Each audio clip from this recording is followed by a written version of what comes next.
Are there words about a pandemic at this point? No, we're not at all, and we have it totally under control. We think we have it very well under control. We pretty much shut it down. It's going to disappear. One day, it's like a miracle, it will disappear. We can hold that down, as we're saying, to 100,000. It's a horrible number. We all together have done a very good job. As the nation surpassed 4 million COVID cases and over 145,000 deaths this week. It's something that we have tremendous control of, and I think we're going to win faster than people think, I hope. You're going to lose a number of people to the flu, but you're going to lose more people by putting a country into a massive recession or depression. The virus is going to disappear. I feel about vaccines like I feel about tests. This is going to go away without a vaccine. The coronavirus itself, SARS-CoV-2, is here to stay. As the U.S. surpasses a staggering 400,000 deaths, the incoming CDC director says another 100,000 could die in the next month. It is what it is. It's going to fade away. We're in very good shape. And on a scale of 1 to 10, how would you rate your response to this crisis? I'd rate it a 10. I think we've done a great job.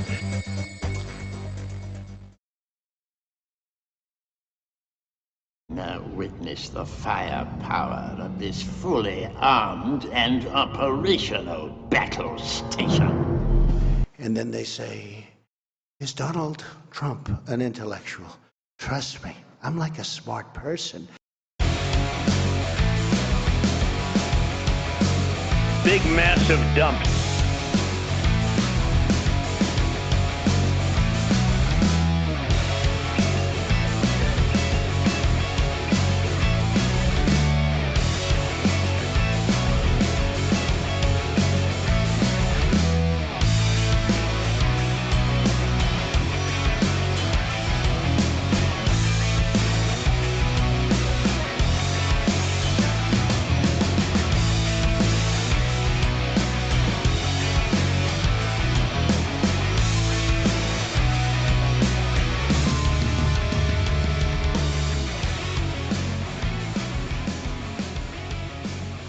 Friday. You know what time it is. Time to go around the nation. Hello, everybody. Welcome to the show. We got a good one for you today.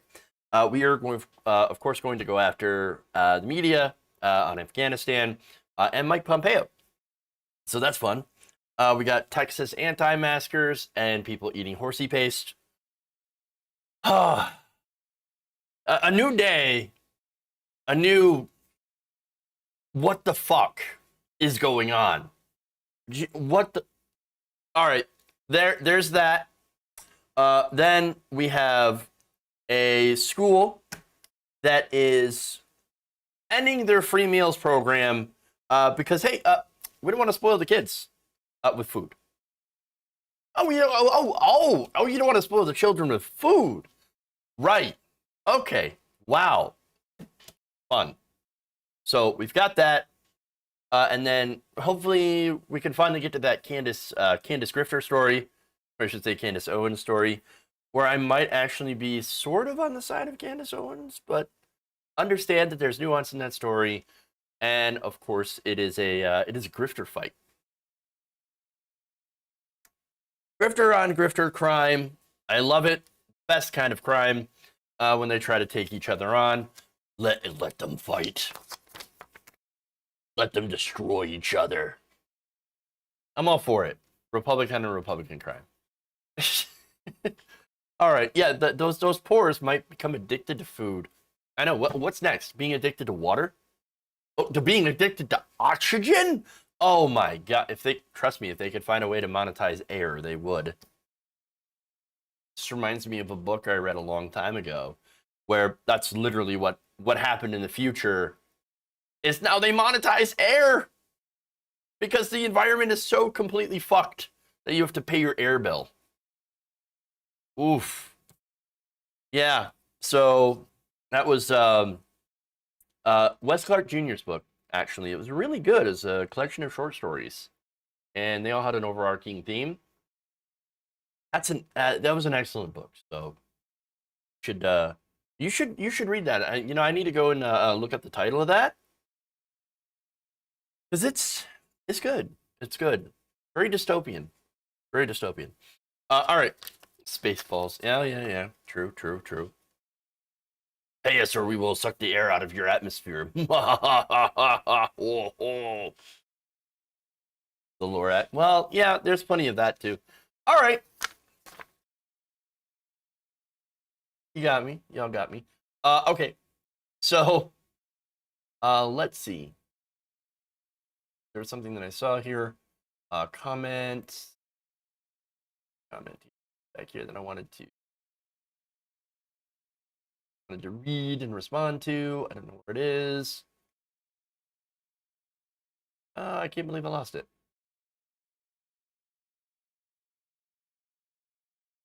Sorry, Miss John Ravana. Fell asleep. That was a lot of fun.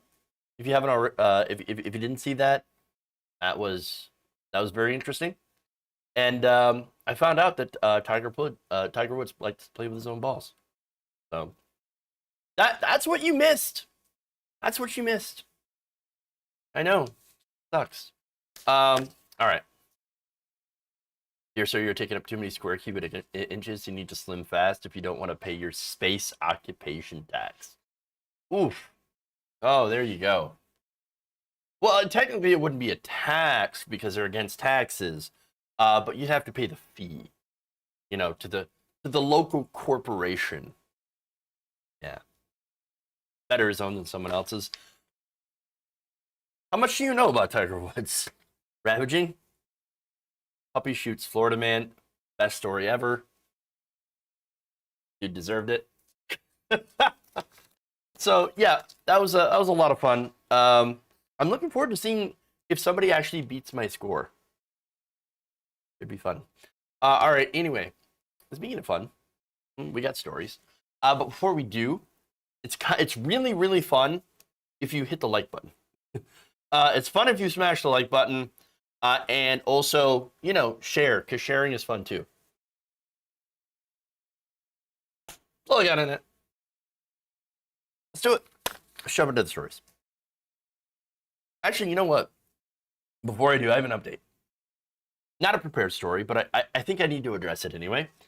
So last night, the Supreme Court overturned the eviction moratorium, the temporary limited eviction moratorium done by the Biden administration. They basically, in a 5-4 decision, I think it was like a 6-3 decision, actually, the Supreme Court, the conservative Supreme Court, said, you have overstepped your authority in doing this moratorium eviction ban, or I'm sorry, this moratorium on evictions or eviction ban, and so we're going to remove that. Now the evictions have begun. The evictions can begin en masse. So as I reported the other day, there was a problem with getting out the federal money to help tenants.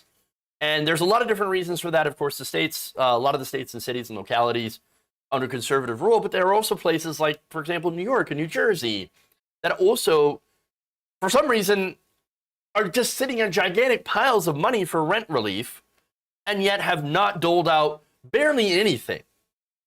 I think New York was doled out about a total of like $135 million. New Jersey had nothing. Texas, surprisingly, was actually one of the good states, as weird as it sounds, in getting out this rent relief for people. And so now what you have is a situation where only about $5 to $6 billion of that rental relief has gotten to the people that need it, to the 11.5 million people. So now, that money's not out. Here comes the evictions. 11 million people out in the street. And look, there were stories, of course, of, I should say, let me go back here. There are questions about why that money didn't go out. In fact, New Jersey was asked, and they're like, I don't know. Jersey City, I believe, officials were asked, okay, why didn't you get the money out? And they're like, I don't know. We're working on it. Yeah, we're working on it. Oh, well, not fast enough, obviously. And understand, like, this eviction moratorium extension was, as I said, limited to places with high COVID infection Not only that, not only that, but like we knew that it was going to be challenged by the courts. So what this was a stalling tactic to make sure that people had just a little bit of extra time to be able to get that rent relief and to figure out why it hasn't been sent out yet. Unfortunately, there's still a lot of that money that is sitting in the state coffers that is not going to be used, that hasn't been used. And now with evictions going on now, and evictions have been going on, that money will never see like the hands of renters, which, by the way, you get evicted from a place, that shows up on your credit report, makes it harder for you to rent in the first place. And also, by the way, and this is one reason why you had people, landlords specifically, refusing this rental aid. So they can kick people out and then raise the rent. Fucking landlords. If you evict your tenant, then you can't collect on past due rent. But these people are assuming.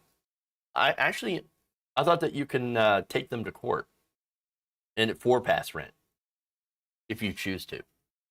I'll have to look up the legal details on that and check it back up, and kind of like do some research and check that out and see if it's true or not. But these people, I mean, kicking people out, raising their rents, who do they expect to come in and move to those places? I meant shouldn't be able to. Ah, gotcha. Yeah, you shouldn't be able to, but they are. They can, from what I know. But as I said, I wasn't entirely 100% certain on it, because there are certain rental protections that people have, especially if you do get evicted. Hopefully the states will use whatever money is left to buy tents for the soon-to-be homeless. No, here's the thing about that, Lucy. If you don't, and this is part of that report a couple of days ago, if they don't use at least 65% of that money, the federal government can take it back. So that money is just going to go back to the federal government and probably go to, I don't know, do like corporate welfare or tax cuts for the rich or something. So it's just, right now, it's a waste, and there's going to be so many more homeless people. And believe it or not, there are people that consider themselves ostensibly on the left that are celebrating this, that are celebrating the Supreme Court throwing out this moratorium and say, Cory Bush, you didn't do anything. See, we knew this was everybody knew this was going to happen. This was a temporary thing that we knew was getting challenged for the court, but it was to try to give people more time. And that time is now up, unfortunately, because the Supreme Court acted very, very quickly to defend these real estate associations and their donors in the real estate associations, and the apartment renters associations and these sort of lobbying and trade groups. So they moved incredibly fast to sue, to bring that to the Supreme Court. And finally, unfortunately, you have the Supreme Court throwing that out, meaning, again, 11.5 million people are now in the process of being evicted. It's disgusting. They should have had a federal program to oversee the entire thing and to streamline it and to make sure that people get rental aid as soon as possible. It's horrible.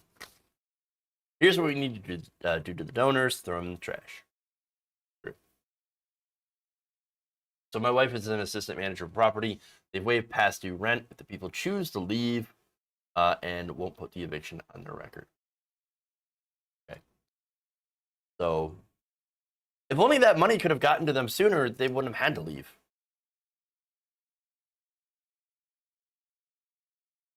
Sucks. All right.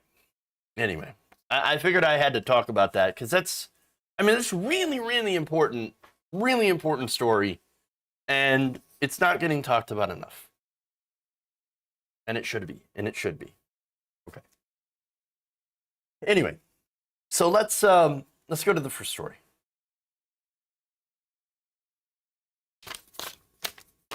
a little bit of Afghanistan news.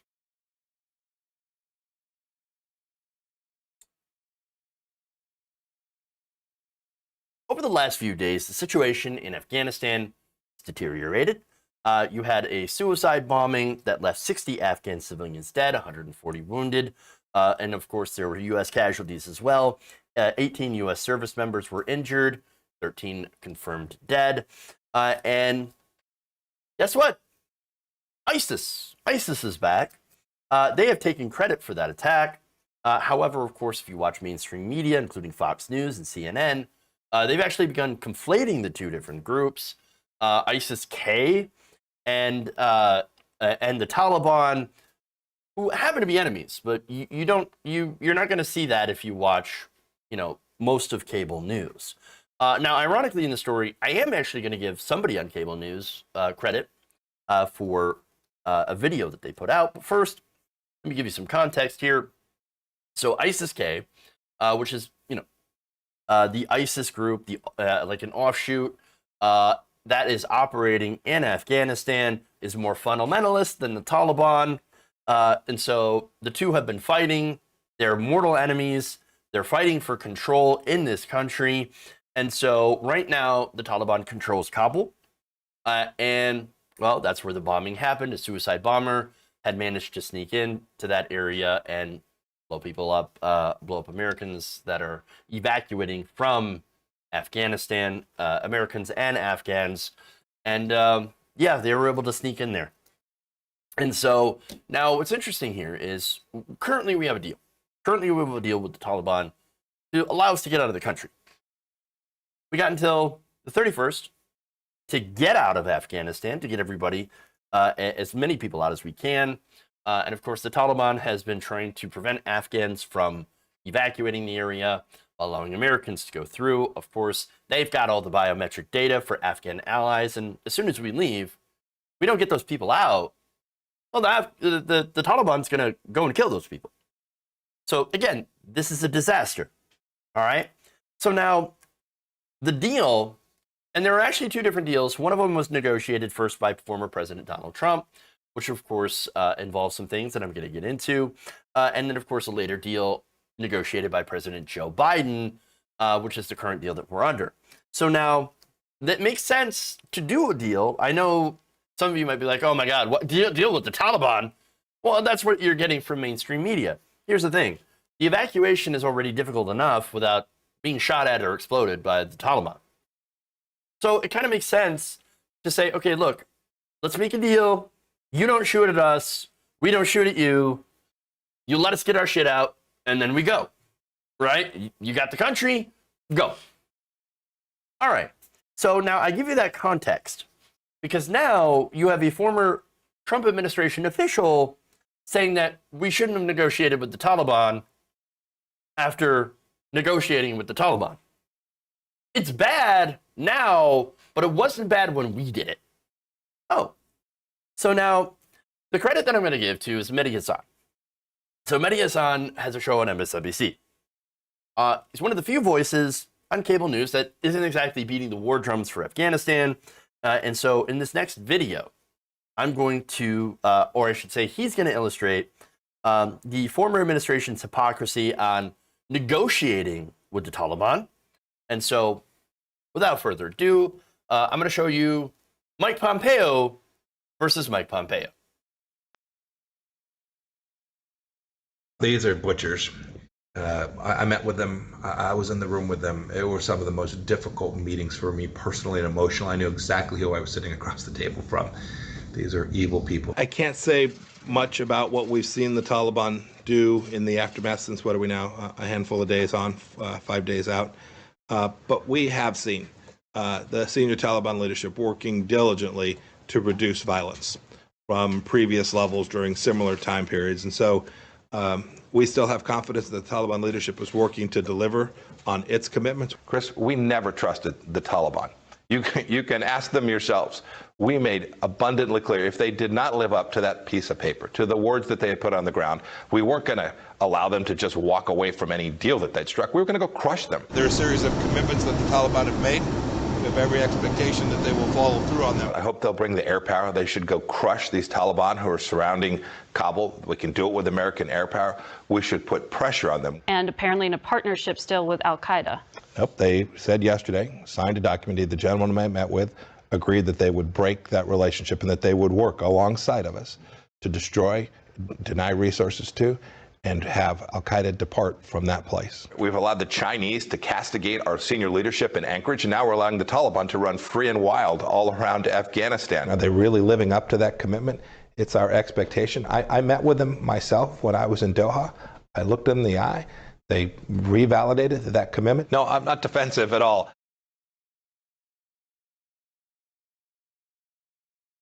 Huh. Yeah, Mike Pompeo versus Mike Pompeo. That was fascinating. So now, all right. Fun fact. Negotiating. So this guy says negotiating with the Taliban, bad, they're evil, can never do it. And again, this is after we should have bombed them, so that's beating the war drums, of course. But then previously it's like, oh, no, working with the Taliban. No, fantastic. So here's the thing, right? So, fun fact, we have actually tried, had to negotiate. I'm sorry, we haven't, but the Taliban had actually tried to negotiate with the United States before. You know what they tried to do? To unconditionally surrender. At a U.S. Special Forces camp near Kandahar, Afghanistan in December 5th, 2001, the Taliban had offered the United States an unconditional surrender. Furthermore, they promised to disband and disarm. So, wait. So, hold on. They surrendered, and yet, how come if they had surrendered, how come we're at war with them? We were at war with them 20 years later. Well, it turns out George W. Bush ignored them and continued attacking the Taliban until the end of his term. Then, of course, you had Barack Obama, Democratic president, who fought the Taliban for another 8 years. Donald Trump fought them for another 4 years. And of course, the reason, we got to get Bin Laden. They sheltered Bin Laden, and so we got to go and destroy the Taliban in order to get the Bin Laden, and then we do that, and then get our revenge for 9/11, and then we would leave, except that we didn't leave. We stayed there for, again, 20 years, and decided we wanted to go and build a nation. On the Bin Laden thing, by the way, the Taliban had offered Bin Laden once. Okay, so now the Bush administration had once again refused that offer, right? The Taliban offered up Bin Laden 4 times prior to 9/11. 4 times. Once again, 5 days after 9/11, the Taliban's like, hey, you want Bin Laden? He's right here. Come take him. We'll give him to you. Just don't bomb us. That means we did not need to be in Afghanistan. We didn't need to be there. We didn't need to be there. But the Bush administration made sure, along with the Pentagon, that we went full balls to the wall, get in Afghanistan, and do endless war. That's what happened. That's what happened. And of course, this was a war that all the neocons and all the war hawks and the media had all cheered on and wanted to happen. If we had negotiated with the Taliban, we wouldn't have wasted 20 years of war, $2 trillion, and thousands of lives. Let me give you some official numbers on how many people that had died.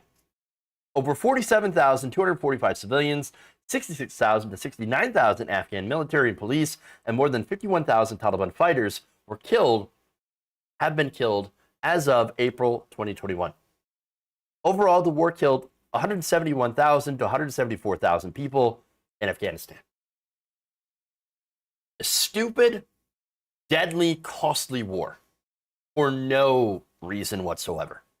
No reason. Again, Donald Trump and Joe Biden were right in the fact that we should get out of that war. They were correct in the policy, Obama and Bush were wrong. Were wrong. And so was almost everybody on cable news that were beating the war drum, that wanted us to be in these forever wars. And the defense contractors, who, by the way, made billions off this. Billions. So how does this relate to Mike Pompeo? Well, let's go back to him. So he's literally saying, we shouldn't negotiate with the Taliban after negotiating with the Taliban. Going back to an article here in Politico, the negotiations between Pompeo helped conduct the Secretary of State resulted in a 4-part withdrawal deal with the Taliban that committed the U.S. to a phased conditions-based removal of all troops within a 14-month period. That period, of course, was extended by the Biden administration. The U.S. called on the Taliban to cut ties with the terrorist organization Al-Qaeda and refrained from any threats to the U.S. or allies, but in order to make that deal, the United States made concessions. The release of 5,000 combat and political Taliban prisoners and a review of sanctions against the organization. So they made that deal with the Taliban, released the leader as well, and 5,000 fighters, and drew down our troops to about 2,500, and basically set this up to where, as soon as we leave, the Taliban could come in and, well, that's the rest is really history. You saw what happened. The Afghan government, and this is where there's legitimate criticism here of this deal. The Afghan government was not involved. That weakened and undermined their position and their legitimacy. So now Mike Pompeo then goes in op-eds and claims the Biden administration had failed to adhere to the terms of the withdrawal agreement and did not keep an adequate footprint on the ground in Afghanistan as deterrence to fend off a Taliban takeover. So basically, Mike Pompeo is saying he broke the terms of the deal, which, by the way, he didn't, and didn't put more troops after our administration withdrew those troops and put them somewhere else. Not that, okay, again, the Trump administration had just mentioned, drew down to 2,500 troops. But at the end of the day, it probably wouldn't have mattered. Here's the thing, right? So, as I keep mentioning, the Afghan government was a puppet government of the United States. It wasn't really built on very strong foundations. Even the president, Ashraf Ghani, was pretty corrupt. He ran off with like $169 million, and the government collapsed. There's a lot of politics. There's a lot of backstabbing from within. And the result, of course, is that even though the well-armed and well-trained Afghan military that numbered in 300,000 troops fell apart. They just fell apart. They got rolled. And there was no reason they should have gotten rolled, but that's what happened. Now, Mike Pompeo and Donald Trump can't really run away from the fact that the negotiations did lead to the Taliban being in an incredibly strong position at the time we left. Strong enough, of course, when Biden took over, the country, Biden took over, that the country was able to get taken over within 10 days. So, that said, I don't agree with Mike Pompeo in that you shouldn't have negotiated with them. Because again, he negotiated with them. And I know that people now, the right-wingers, are screaming, we should bomb them! We should bomb them! We should destroy them! We should hunt them down! We should go after them! Taliban bad! We never negotiate with terrorists! Except that you literally did. But here's the thing. I think that had we negotiated with the Taliban in 2001, wouldn't have been there. This wouldn't have ever happened. But again, the Bush administration and the Pentagon, they wanted us there for the money, for the cash, for the resources, not for freedom, not even to get bin Laden. It was all to feed the military-industrial complex. Leaving Afghanistan is the right thing to do, even though it's incredibly messy. And by the way, Joe Biden owns that. And he makes no bones about it. He comes out and says, yeah, the buck stops with me. Everything that has happened, I'm the leader. I'm going to take responsibility for it. And he is getting hammered in the media. And of course, his approval rating has taken a gigantic hit. It really has, as a result of this. That said, the American people still overwhelmingly back the idea of getting out of Afghanistan. But the media is going to do some conflation on this generally, because that's what they do, because they want to continue to first conflate ISIS-K and the Taliban, and also try to make the point that we should send more troops, we should do this, we should do that, and we should continue this endless war. Again, the media is after Biden on this one because they love to beat that war drum. They want to cheerlead us into another 20 years. John Bolton just put out an op-ed earlier saying we should be there for another 100 years. And cable news is putting John Bolton on to talk about Afghanistan. These same neocon ghouls that led us into this quagmire to begin with. No. Credit to Mehdi Hassan, of course, for calling out Pompeo and, pointing out his complete and utter hypocrisy. He's one of the few media figures who is not beating the war drum on this, but you can be rest assured that the rest of them are. And they're constantly attacking Biden, who actually, at the end of the day, on this issue, actually did the right thing.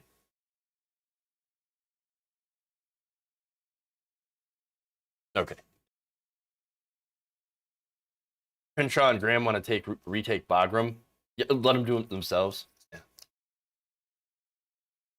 All right, let's go to anti-maskers.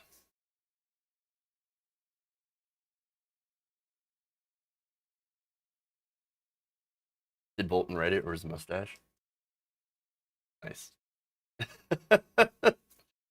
Oh, all right.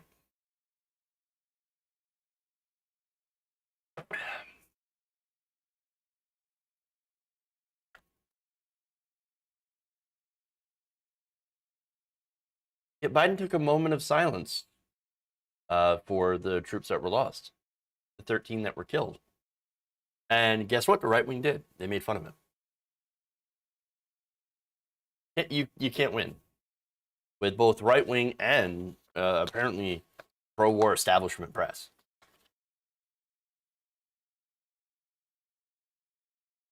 Bolton's just a host. Yeah, mustache. Greenwald said this attack was part of Joe's plan to stay in Afghanistan. Oh, for Christ's sake. Guy needs to lay off the conspiracies. All right. Just, bring it back. Bring it back.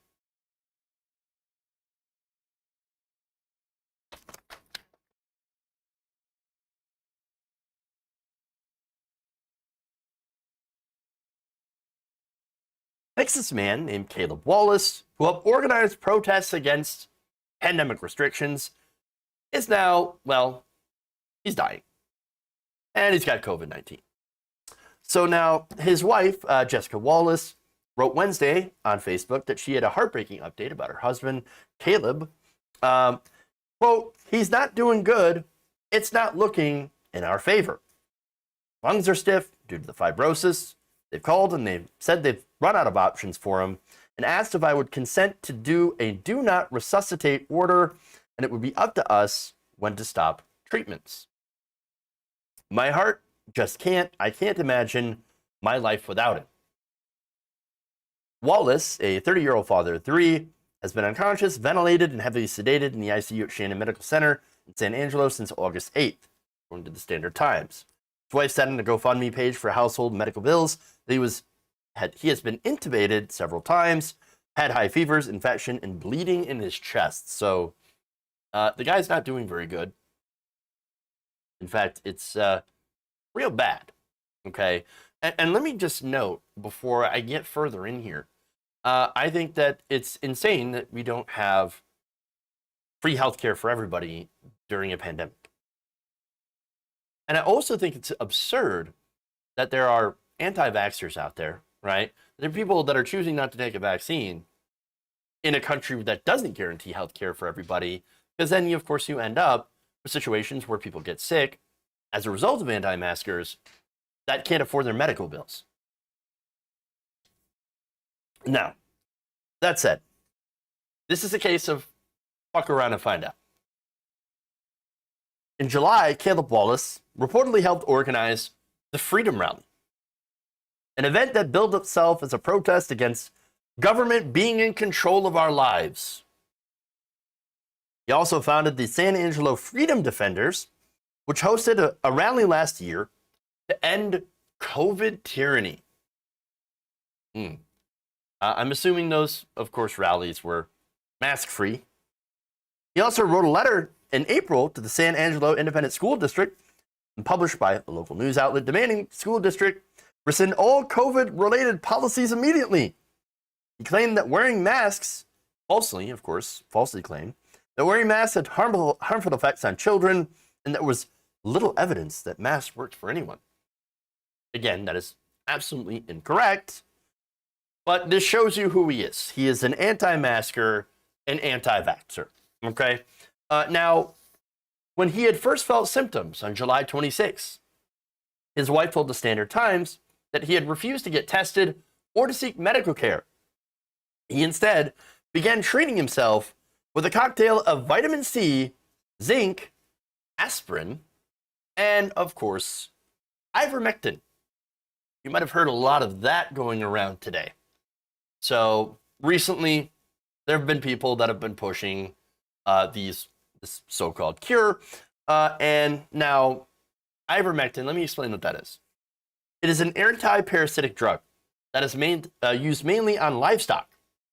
Now, there is a human version which treats lice and has some anti-inflammatory properties. However, there is nothing to suggest that ivermectin works on treating COVID-19. So, all right. Now, a lot of right-wingers and some people that claim to be on the left, anti-vaxxers, have referenced a paper which summarized the results of a clinical trial that seemed to show promise for ivermectin as a treatment. The study claimed that it reduced COVID-19 death rates by more than 90%, but it appeared to be riddled with some errors. On July 14th, after people had raised some concerns about possible plagiarism and data manipulation, the preprint server Research Square withdrew the paper due to ethical concerns. People found that the study cited dozens of patient records that seemed to be duplicates, inconsistencies between the raw data and the information in the paper, patients whose records indicate that they died before the study even started, and numbers that seemed to be too consistent to have occurred simply by chance. So there are some serious issues with this study, with these papers, that support ivermectin as a cure. So, in fact, to date, much of the evidence supporting ivermectin's use in treating COVID-19 has been weak and inconsistent. There are a couple of studies that found maybe some positive effect, while others found no effect. And of course, they continue to study this mainly in other countries. So now, this man seems to be a pretty good real-world anecdotal example of the effectiveness of ivermectin, okay? So, obviously, he's about to die. He's not doing well. So much for, that so-called cure, okay? Now, here's the thing. It amazes me that people are literally eating horse paste in this country instead of getting a vaccine. Now, I understand that, they're studying this as a possible treatment in other countries. And they're doing that because America has literally hoarded almost all the vaccine. But to eat horse paste in America while we are swimming in free vaccines is insane. It's insane. It's a slap in the face to anyone outside of the United States who's literally dying as a result of not having the vaccine. And by the way, these unverified dubious treatments are being pushed by conservative media, as well as groups like America's Frontline Doctors. That group is a pro-Trump group whose membership includes people like Dr. Stella Emanuel. Now, I don't know if you remember, right, who Stella Emanuel is. She became famous because she claimed that ovarian cysts came from sex with demons. She is the demon sperm lady. Okay? That's who this person is. And by the way, during the Trump administration, she gave a speech supporting hydroxychloroquine as a cure for COVID-19, which it is not. So that's what's going on. People are eating paste for horses, horsey paste, because of a woman who believes that people are having sex with demons. The insanity knows absolutely no bounds. And by the way, to add a slight bit of levity to this very serious story, the people who are eating the paste are also crapping their pants and can't seem to figure out why. Let me show you here one person that was part of a pro-ivermectin Facebook group. I started the preventative regimen of ivermectin based on the FLCCC guidelines and literally shit myself at the grocery store today. Is this normal? I want to protect myself, but like, is this just like the early toxins leaving or what? And there are others. There are other people asking if they could take it anally because it tastes terrible. They're literally eating the horse paste. Don't eat the horse paste. Don't raid the Tractor Supply store for horsey paste. Please don't.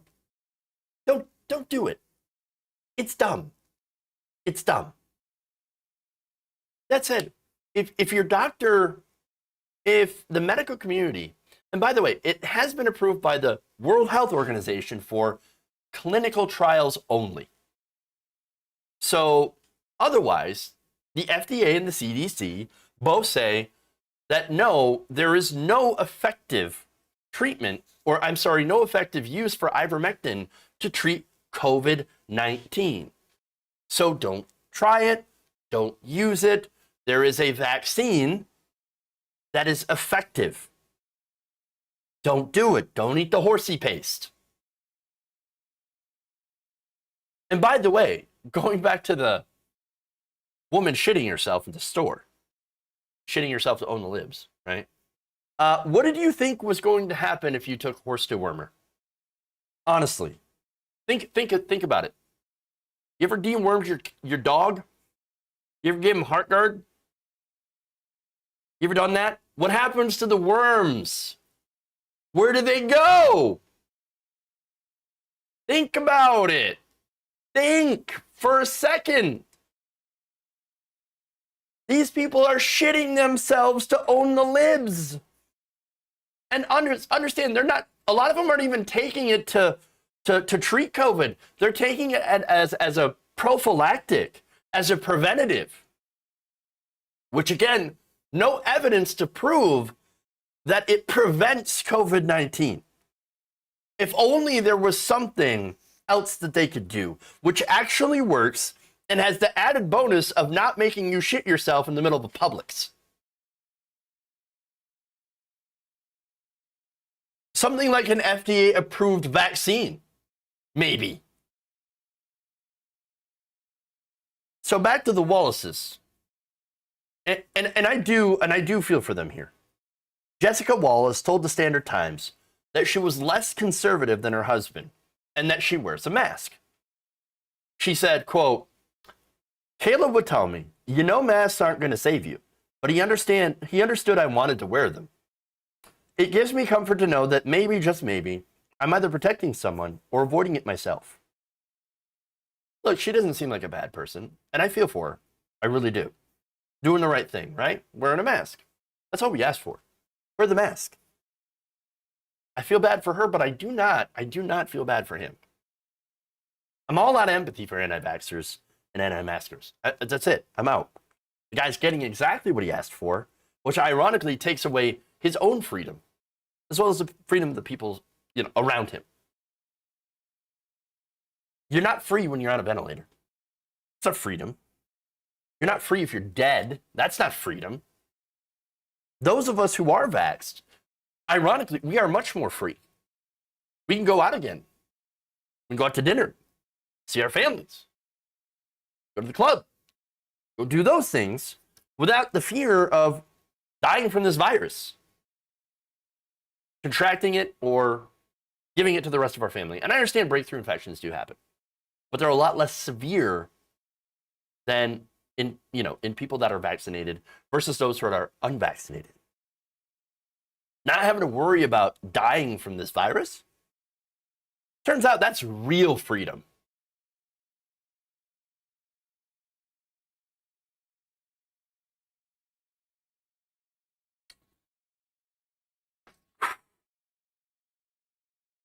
Miracle she didn't get it. Perhaps she had already also had gotten vaccinated and just didn't tell them about it. That'd be my guess.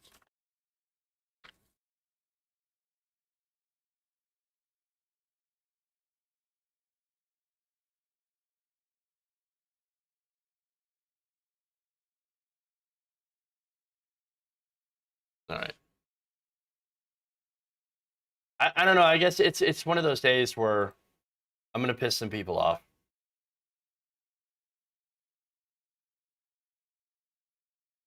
Diapers for Antiva.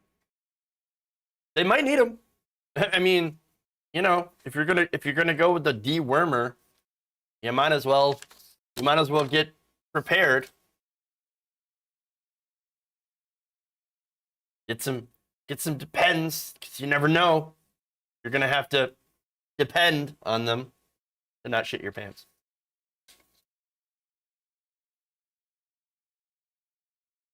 It's going to be the new hoarding, except from toilet paper. Who would you like to piss off? I don't want to piss people off, but I'm doing that, unfortunately.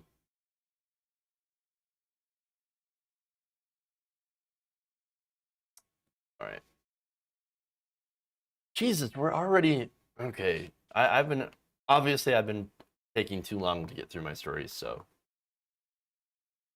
The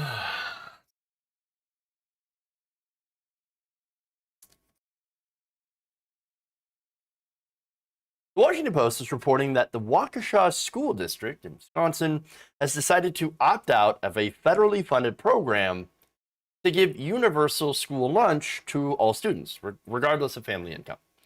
So now the school board voted on June 9th to return to the pre-pandemic National School Lunch Program, which offers free and reduced price lunches to students who apply and receive federal money for them.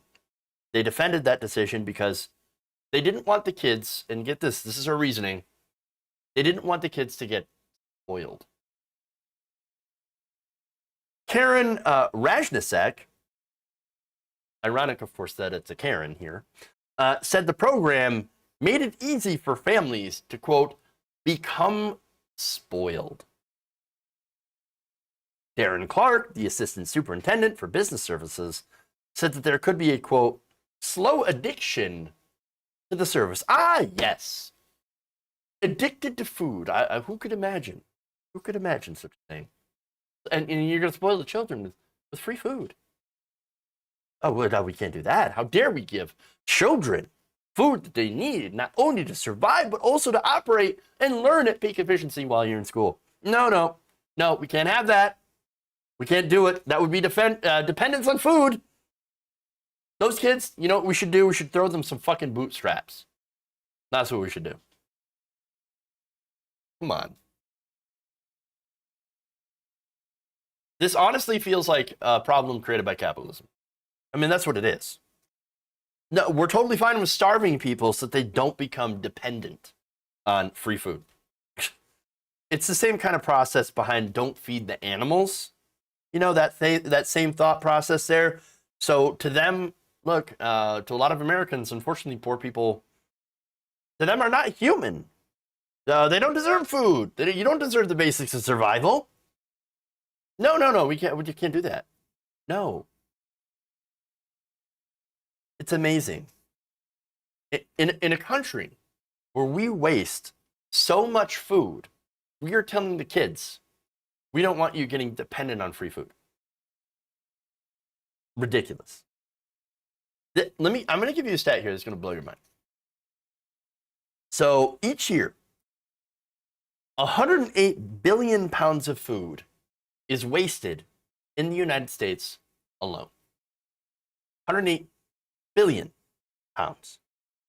That equates to more than $161 billion worth of food that is thrown away every year. And even more crazy, nearly 40% of all food in the United States is wasted. And yet, according to the USDA's latest Household Food Insecurity in the United States report, more than 35 million Americans experienced hunger in 2019.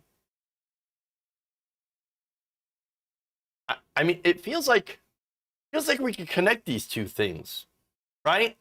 I mean, we waste almost half of all the food in the United States, but yet 35 million people are hungry. I mean, it's almost like we could, instead of waste of food, give the food to the people that are hungry. I mean, that would make sense, right? There's a big disconnect here.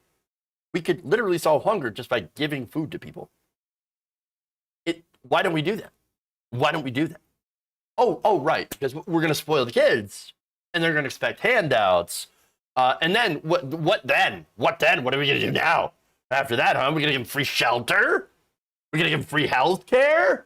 Oh, my God, perish the thought. No, we can do all those things. We can give people health care. We can give people food. We can give people shelter. Why? Because there's no shortage of those things. Again, we waste almost half of all the food in America that we have, that we give to people who are hungry. And we also have more empty homes than we have homeless people.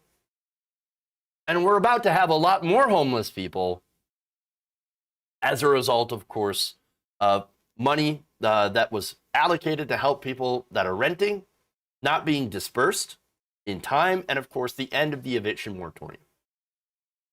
We could give those things to people. There is no reason that any of that should be commodified. It's not like demanding PlayStation 5s or Nikes, right? I'm not saying give those out for free. No. But for things that are for basic, required for basic human survival, yes, I think those things should be free for everyone. We should have basic places to live, a roof over our heads.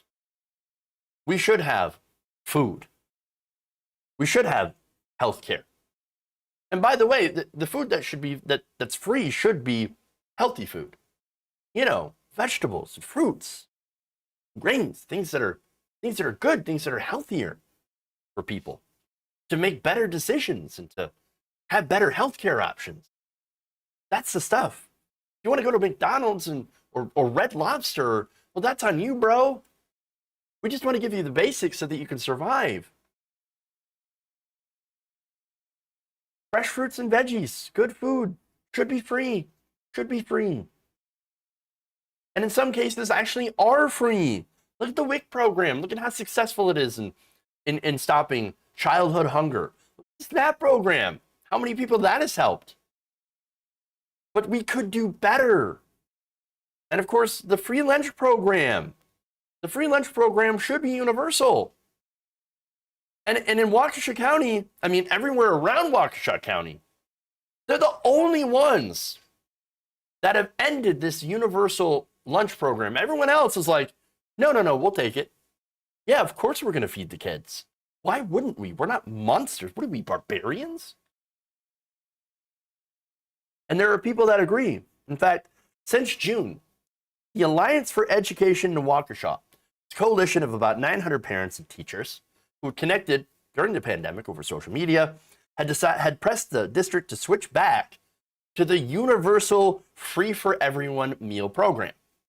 So you have all these parents that are like, yo, what are you doing? Well, just give the kids food. That's it. It's federal government money. So it's not costing us or the school anything extra to give up these free meals or to give out these free meals. Why don't we take it? Why don't we take it and feed people?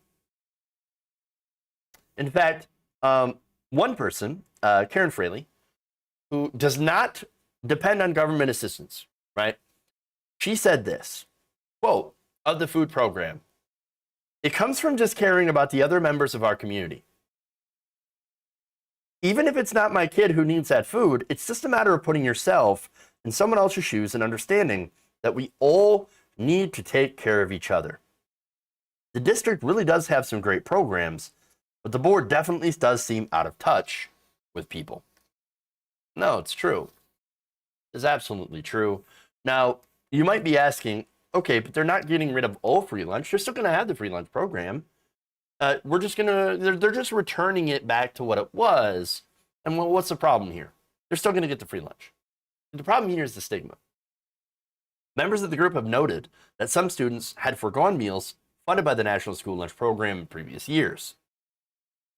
Jess Hunker, an executive assistant for the district, said she had noticed that some did not eat during school because they either did not qualify for free or reduced price options or because their parents had not submit applications. She said, quote, "We have seen kids that just don't eat." Now imagine the kids, right, in this situation that have super uber conservative parents, right, who are poor but insist on not getting the help that they need or signing those forms. These are the people that are government bad. I'm not a parasite. We'll never suck off the government teat. My kids won't either. They'll go to school hungry.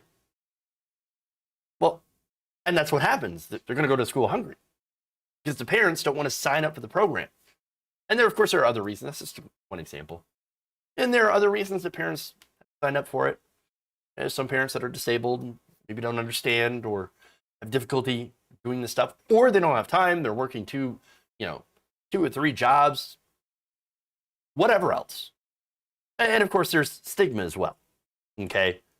And so this is why a universal program is better. Because if you don't have if you don't have that universal program and you got to sign up for it, well, that sets up a situation where there is children that are embarrassed to take that free lunch. And if it's universal, you will eliminate that stigma. I mean, I'm going to go to a parent here, Chrissy Sebald, who's a soccer coach and a foster parent, who said that she was pretty happy last year with the district's decision to give free meals to all students, and it meant that her foster children could avoid being made fun of or having awkward conversations. Well, kids called them out for getting the different meals and asked them, "Why do you get lunch every day?" When it was free for everyone, you never had to have that conversation because everyone had access to it. So I really appreciate it that it evened out the playing field in a way. So that stigma, that is real. That has absolutely happened. As somebody who also grew up getting, having access to the free lunch program, it is real. And it is devastating for kids and their self-esteem and their social status and their mental health, to be mocked when you go and try to get a free lunch. That's why you make it universal. Everybody gets it. Everybody gets the free lunch. And nobody gets left out. And nobody has to face that stigma. Now, the reversal Sebald had said was unfair, especially to families who live paycheck to paycheck but do not qualify for aid. So this story, this touches on a lot of issues.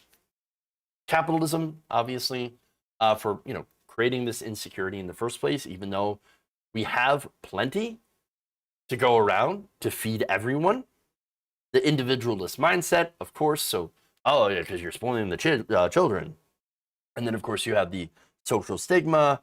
And, of course, I think something that's more interesting about this, too, and this kind of ties into the bigger picture of what we've seen in the social change since the start of the pandemic. The pandemic has been an absolute crisis. It's been devastating in a lot of ways. But it has changed a few things in this country. For one, you have labor workers, that are asserting their rights and are trying to fight for better pay, better benefits, time off, things like that. They've been pushing back against bad labor conditions. And you also have people that are now more comfortable with pushing to get more people, to get more government involvement in helping other people. And so that's also important. That is a sea change in the way people see the role of government in their lives. People see the government as being able to help and to be able to do more things. Again, we saw those stimulus checks. I would argue, of course, that they were not enough and they should have been monthly. But even so, stimulus checks are incredibly popular because people saw the government sending out money to help people during their time of need and said, yes, we like that. We love that idea. Not because, oh, yeah, free money, right? No, it's because, oh, thank God, I can pay my bills. Or I can pay one of my bills. I can pay my rent this month. What am I going to do next month? Well, I mean, I really wish the government would send more money, but, I mean, this helps. And so it does show that there is a role for government in people's lives. And that it's okay to do that. And so the backlash from parents on this, to this change specifically, shows a change in that culture, away from the things that were before and the way things worked before. And I think that's good. And I think we're going to continue to see that change. And especially, like I said, in work, labor, working from home, reducing the amount of time at work and spending more time with your family. And of course, government actually doing things. People want government to work. Shouldn't be surprising, but I guess for some people, it is.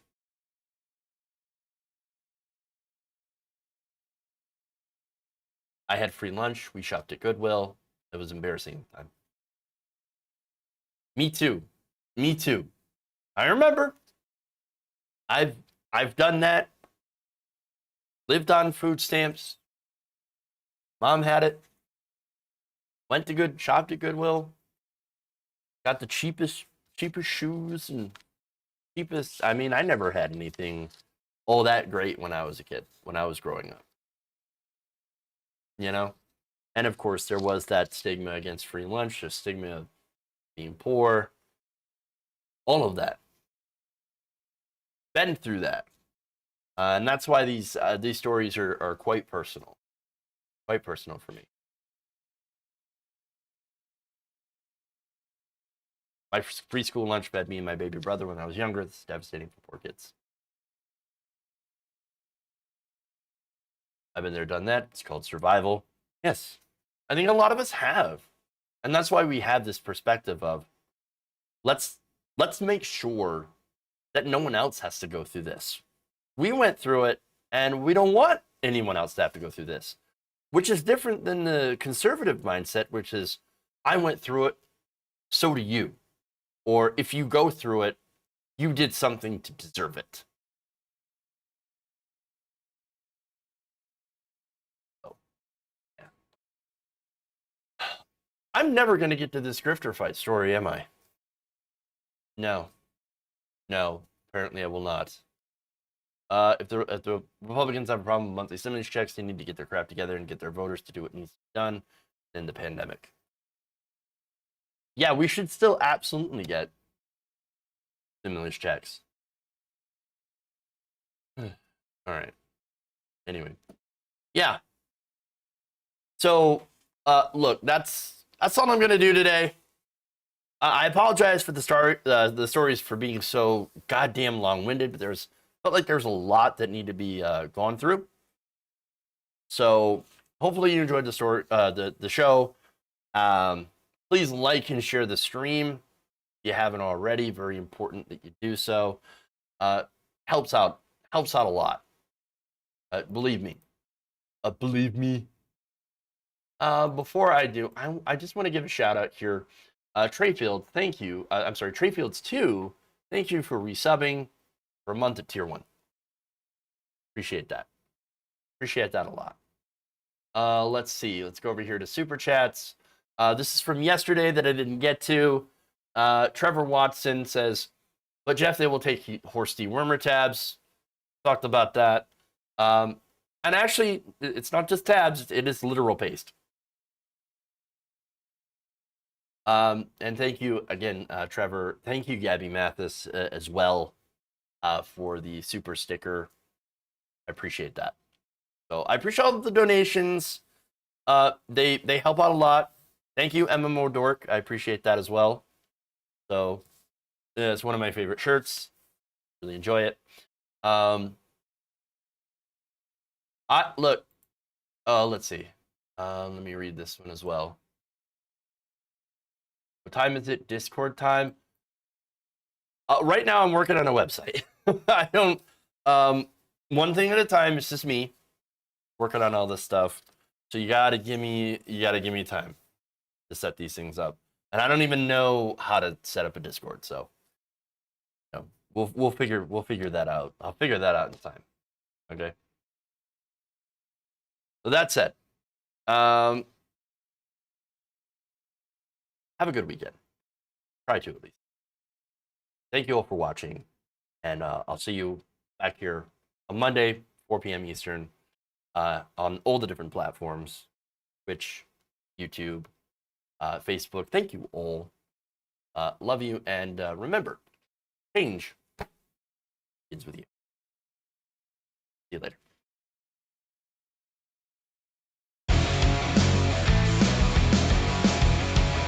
I like my new height.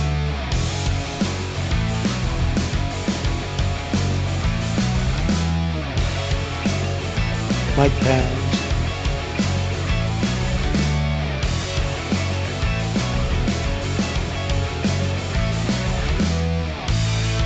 Amazing.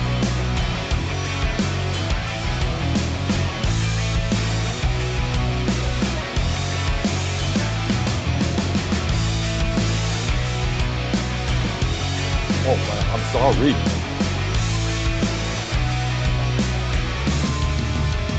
Please clap. You're kicking me out the door. You're kicking me out the door.